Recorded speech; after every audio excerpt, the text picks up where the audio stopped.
ये विज्ञान भैरव तंत्र जैसे अनूठे ग्रंथ के सूत्रों का रहस्य अगर ओशो ने उजागर न किया होता तो संसार इतनी अमूल्य धरोहर से वंचित रह जाता। ऐसा क्यों होता है कि महासौभाग्य की बात अधिकांश लोग पहचान ही नहीं पाते। हम तो बस बचपन से शिव जी की पूजा कर रहे थे, उनसे भांति भांति की क्षुद्र प्रार्थनाएं कर रहे थे। शिव की बताई साधना भी करनी है, यह तो हमने सपने में भी न सोचा था। आप दोनों की को भी हमारा बहुत बहुत धन्यवाद, जो इतने दूर होकर भी आधुनिक संचार माध्यम से हमें अपने भीतर डूबने की कला सिखा दी। अहो भाव, ओम नमो शिवाय, जय ओशो। दुनिया ऐसी ही अद्भुत है, जो सर्वाधिक महत्वपूर्ण है हम उसे पहचान ही नहीं पाते।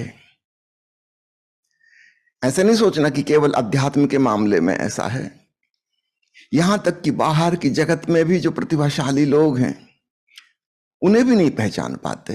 ऐसा नहीं कि राम को, कृष्ण को, शिव को, गोरख को और कबीर को नहीं पहचाने। रविन्द्रनाथ टैगोर की प्रतिभा भी कोई नहीं पहचाना था, वो तो जब नोबेल पुरस्कार मिल गया तब लोग आदर देने लगे, अन्यथा कोई पूछता ना था।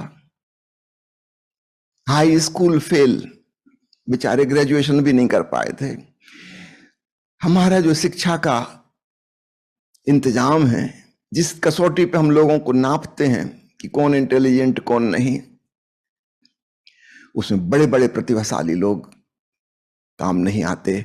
थॉमस एल्वा एडिशन, जिसके 1000 से ज्यादा इन्वेंशन पेटेंटेड हैं, आप जानते हैं प्राइमरी स्कूल की पहली क्लास से ही उसको स्कूल से निकाल दिया था।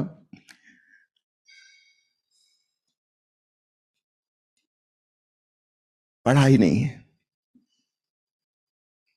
अल्बर्ट आइंस्टीन की जीवनी पढ़ी है, उसको बिल्कुल मेंटली रिटार्डेड समझा जाता था। 4-5 साल की उम्र में तो वो बोलना सीखे सज्जन। 7-8 साल की उम्र में स्कूल जाना शुरू किया, तब अच्छे से चलते नहीं बनता था। उसके पिता को बड़ी चिंता रहती थी, इस लड़के का क्या होगा।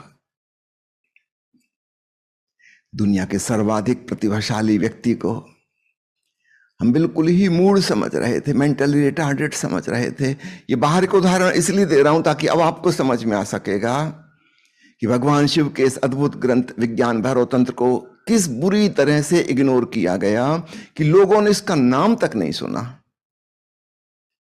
निश्चित ही ओशो की महाकृपा है, इन विधियों को उन्होंने उजागर किया। शायद इतिहास में पहली बार इनका उपयोग होना शुरू हुआ, लेकिन बड़ी मनुष्य जाति तो सदा चूकती ही रहती है। यही उनके जीने का ढंग है।